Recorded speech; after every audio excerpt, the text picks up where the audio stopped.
Right now, I'm having 50-50 of marrying Brandan because I am worried that we will have a baby. I'm the only one who's handling all the finances. It's the night before their wedding, and Mary is 50-50 on whether she even wants to marry Brandan. That bodes well for their future, doesn't it? So with Mary feeling like she's the one that takes the brunt of all of their responsibilities, will she now decide that she doesn't actually want to get married? You don't marry the person that you can live with.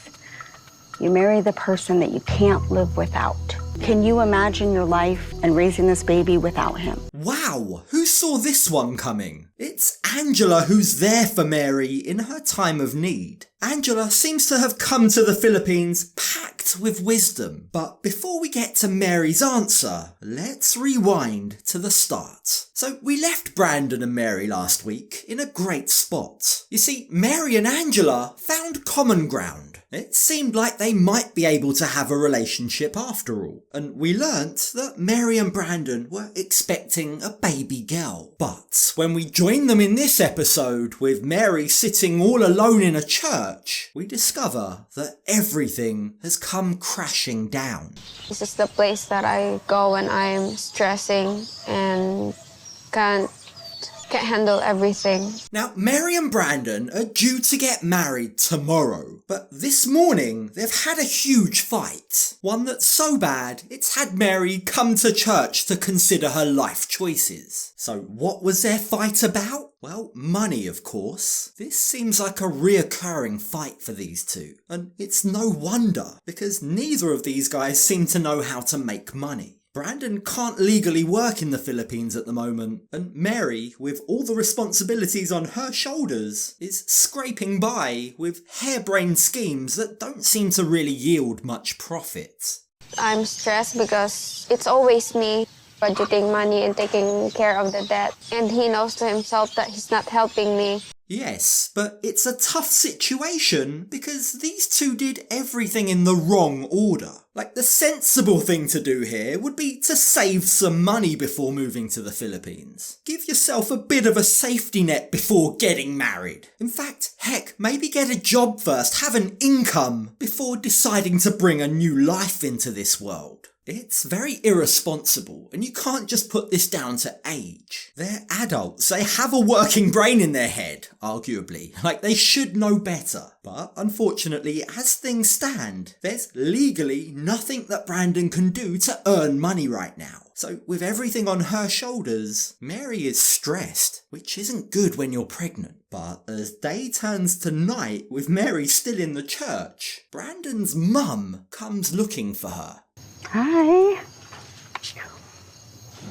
Brandon told me where to find you. I don't think that Mary knows how to ask for help, and I don't think she has anybody to ask. Now, when Mary's parents abandoned her as a child, it was her grandparents who stepped in to raise her. And while I'm sure that they did the best that they could, we've seen in the past that Mary doesn't like to burden them with her problems. It's as if she feels like she owes them enough already for having brought her up. So she's got used to taking on her problems alone, without other people's help. But it's Angela who's now here to teach her a different way.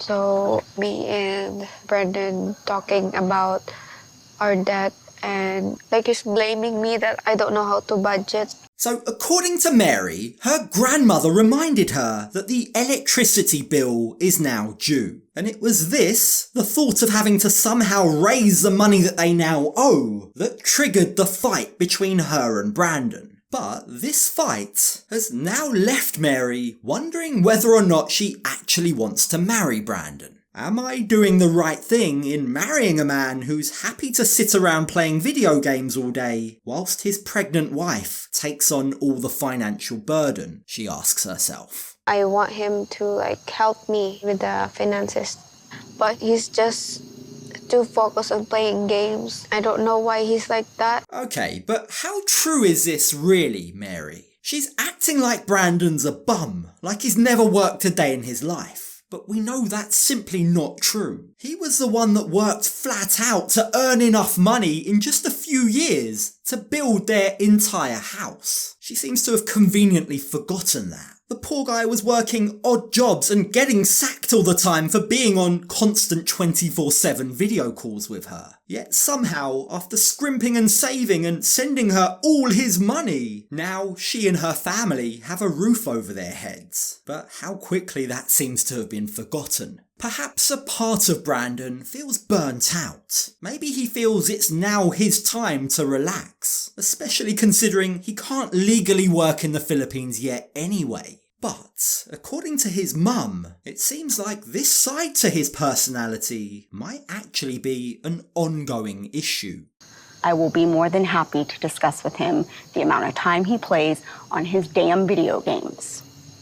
It's been a thing since he was a kid, trust me. Look, kids worldwide spending way too much time playing video games is hardly a new issue. It's pretty normal, but in this particular instance, you've definitely got to question how much of Brandan's current addiction is down to escapism. Let's just say it how it is. He's stuck in the Philippines with a baby on the way, no money, and a fiancée who's a living nightmare. It's no surprise that the poor guy wants to get lost in a game instead of confronting reality. But unfortunately for Brandan, burying your head in the sand will only get you so far. Even Mary knows that the only way out of this mess is to actually come up with a plan. I'm really worried that we don't have a plan to make money for our future. Yeah, you don't. I'd be worried too. What's crazy to me, what I can't quite get my head around, is that Mary's been complaining about their money situation for months now, since before she was pregnant. But it's only today, the day before their wedding, that the penny has finally dropped. She seems to now realise just how dire their financial situation really is. Like, they're about to have a child imminently, yet their only form of income is a stall that they had to take on debt to build that barely makes them any money anyway, and a cell phone business that involves her selling phones to her Facebook friends. But how many friends does she actually have? Clearly not enough to pay her bills. Truth be told, Angela deserves credit for just how patient she's been in this conversation so far, especially considering that she could see all of this drama coming a mile off. You want to come out without a backup plan, without an income. That's self-sabotage at its finest. Of course, Angela here is talking about Brandan's rush to come to the Philippines to be with Mary. He clearly saw it as a romantic gesture at the time. But now, that gesture, that lack of planning, is coming back to bite him in the arse. It's turning him into someone he doesn't want to be, and it's ruining his relationship. Right now, I'm having 50-50 of marrying Brandan because I am worried that we will have a baby. I'm the only one who's handling all the finances. Look, I understand that what with the baby and pre-wedding jitters, Mary's emotional, but she's conveniently downplaying or choosing to forget just how hard Brandan worked to build her a house. Yes, okay, she might be handling the finances now, out of necessity, but she's the one that knows the way of the land. And right now, until they get married at least, she's the only one that's allowed to work. But that will change once they've got their marriage certificate.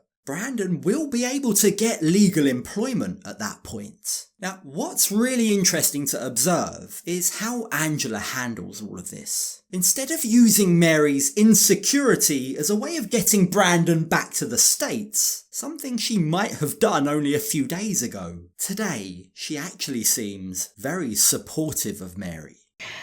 I'm not going to tell you what to do. You have to do what you think is best for you. I don't know what to do. It's Angela who's really the star of the show. Her nurturing nature, her voice of reason amidst all of Mary and Brandan's craziness, proves beyond any doubt that she's serious when she says she wants to be there for Brandan and Mary. All of their history is now water under the bridge, and while she clearly doesn't approve of their choices, she is doing what she can to try and guide them into now making better life decisions. I am hoping that maybe with my support, that they'll be able to work through a lot of the things that they're struggling with. Angela fully believes that despite all of their issues, Brandan and Mary do love each other enough to overcome their problems, but they're gonna need a little guidance. So as she sits there hearing Mary out, Angela decides to pitch her with a simple but very important question. You don't marry the person that you can live with. You marry the person that you can't live without. Can you imagine your life and raising this baby without him? The answer is a resounding no from Mary. She says that she loves Brandan deeply, and thinking of life without him makes her sad. So it's safe to assume that the wedding is still on then. And to ease Mary's mind, Angela reassures her that Brandan is going to change his ways. I wholeheartedly believe that Brandan will step up. Yeah, that's all that I want. I'm with Angela here. Brandan clearly wants to make his life in the Philippines work. He wants a family unit, and in his own weird and wonderful way, he does love Mary. This limbo that he's currently in, where he's in a strange country, he can't speak the language, and he's not allowed to work, is obviously affecting him negatively, but it is temporary. Things can and will change, provided he wants them to. And so, as Angela and Mary wrap up their conversation, Mary has something that she wants to get off her chest. I just want to say sorry for my overthinking before, and it affects your relationship with Brandan. It did affect my relationship with Brandan. It's a long overdue apology. Frankly, the way that she kept Brandan away from his own mum and sister because of her insecurities was horrendous, and Angela's showing a lot of grace in forgiving her. Is an apology enough? Well, honestly, probably not, but it is a starting point, and Angela wants Mary to know that she has her full support now. You are going to make a great mother, and you will have the ability and potential to be a really great wife. Yeah. It's remarkable watching this complete transformation in Angela since arriving in the Philippines just a few days ago. She's gone from refusing to hug Mary to now this. Seeing their relationship slowly grow just goes to show that if Angela and Mary can overcome their differences, maybe Brandan and Mary can too. Maybe they really do have a shot at making this work. Thank you for those advice.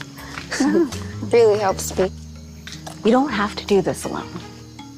Now, while Mary might not be alone anymore, that doesn't in any way mean that it's going to be smooth sailing. She and Brandan have definitely got their work cut out for them. They need to grow up fast. They need to make a plan for the future, ideally before the baby arrives. Otherwise, all of this soul searching may just be for nothing.